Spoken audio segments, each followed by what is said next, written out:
Assalamualaikum warahmatullahi wabarakatuh. Perkenalkan, nama saya Rizal Abdurrahman dari PSDP-nya 5C NIM 1800635. Di sini saya akan menjelaskan sedikit mengenai hipotermia sebelum kita ke penanganannya. Nah, hipotermia di sini adalah hilangnya panas tubuh gitu, lebih cepat daripada panas yang dibentuk oleh tubuh.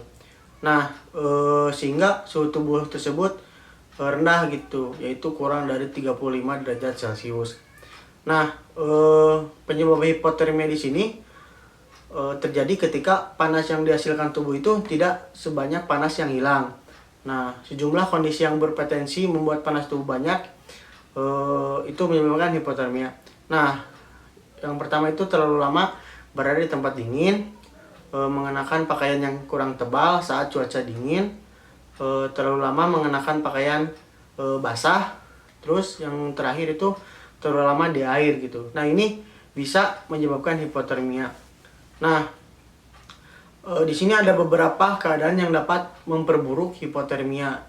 Yang pertama itu suhu rendah, faktor angin, air, usia si penderita, kesehatan si penderita, penyakit yang sudah diderita atau cedera yang terjadi gitu, alkohol, penyalahgunaan obat, dan kekurangan makanan.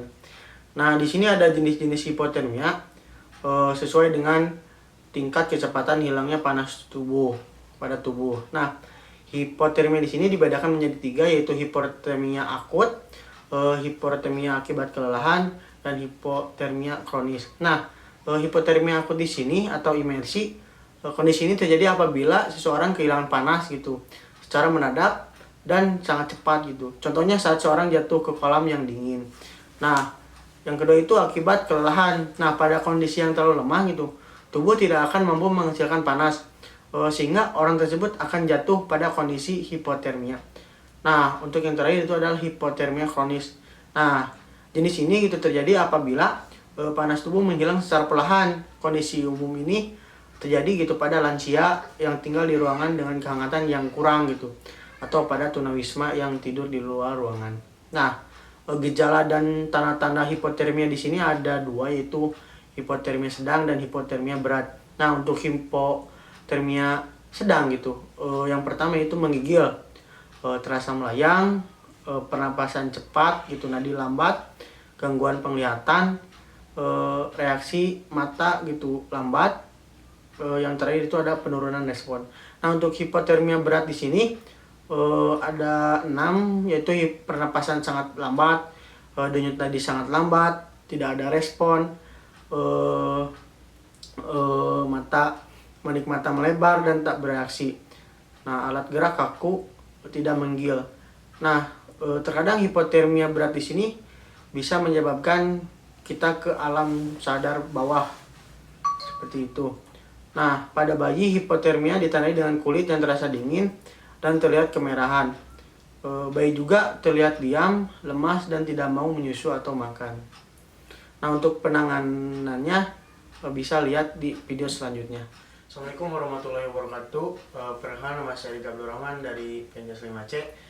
Di sini saya akan melakukan penanganan dalam kedaruratan medis 6, yaitu hipotermia. Nah, untuk penanganannya di sini gitu, ada tindakan-tindakan yang harus dilakukan agar suhu tubuhnya kembali normal. Nah, untuk yang pertama, jika posisi pasien berada di tempat yang basah, pindahkan terlebih dahulu ke tempat kering atau hangat. Nah, dalam pindahkan di sini harus secara hati-hati gitu, karena gerakan yang berlebihan dapat memicu detak jantungnya berhenti gitu, atau bisa kemungkinan meninggal. Nah, jika pakaian pasien di sini basah gitu, maka harus ganti gitu dengan pakaian yang kering. Nah, seperti ini. Nah, setelah memakai pakaian yang baru gitu atau yang kering, nah, tutupi tubuh si pasien ini dengan selimut atau kain yang tebal gitu, agar si kondisi suhu tubuhnya kembali hangat atau kembali normal seperti ini.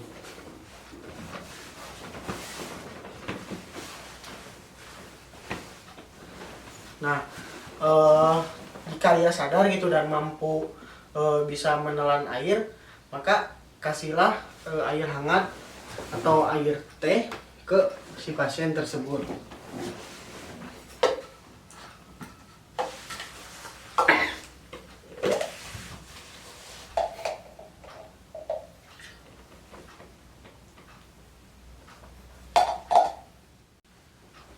Nah, untuk selanjutnya berikan kompresan hangat dan kering untuk membantu menghangatkan tubuhnya. Nah, dalam kompresan di sini bisa diletakkan di leher, di dada atau selangkangan.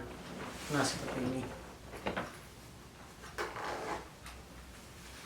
Nah, ini fungsinya untuk menetralkan suhu tubuh agar kembali normal.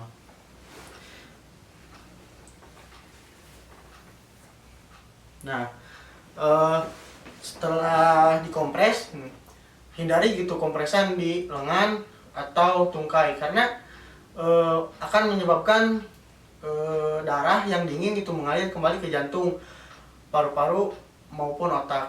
Nah, dalam penanganan di sini gitu, hindari penggunaan air panas, bantal pemanas atau lampu pemanas. Nah, karena untuk menghangatkan penderita hipotermia di sini, panas yang berlebihan dapat merusak kulit dan menyebabkan detak jantung menjadi tidak teratur. Nah, selanjutnya temani dan pantau terus gitu kondisi pasien tersebut gitu hingga bantuan medis tiba. Nah, biasanya hipotermia di sini sering terjadi di pegunungan-pegunungan atau para pendaki yang sering terjadi hipotermia. Nah, jika sudah ada tenaga medis, maka segera cepat bawa ke rumah sakit terdekat untuk penanganan lebih lanjut. Mungkin sekian dari saya. Wabillahi taufiq wal hidayah. Wassalamualaikum warahmatullahi wabarakatuh. Nah, setelah penanganan di sini ada pencegahannya. Ada beberapa langkah gitu yang dapat dilakukan untuk menjaga hipo ini. Nah, yang pertama itu jagalah tubuh agar tetap kering gitu. Hindari mengenakan pakaian basah dalam jangka waktu yang lama gitu karena dapat menyerap panas tubuh. Nah, yang kedua itu gunakan pakaian sesuai dengan kondisi cuaca gitu. Kegiatan yang akan dilakukan terutama ketika akan mendaki gunung gitu atau berkemah di tempat yang dingin, kenakan gitu jaket atau pakaian yang tebal agar suhu tubuh tetap terjaga. Terus gunakan topi, syal, sarung tangan, kaos kaki, dan sepatu ketika akan beraktivitas di luar rumah. Nah, terus lakukan gerakan sederhana untuk menghangatkan tubuh. Misalnya lari-lari kecil atau melakukan pemanasan-pemanasan seperti yang dilakukan sebelum olahraga. Nah, hindari minuman yang mengandung alkohol atau kafein.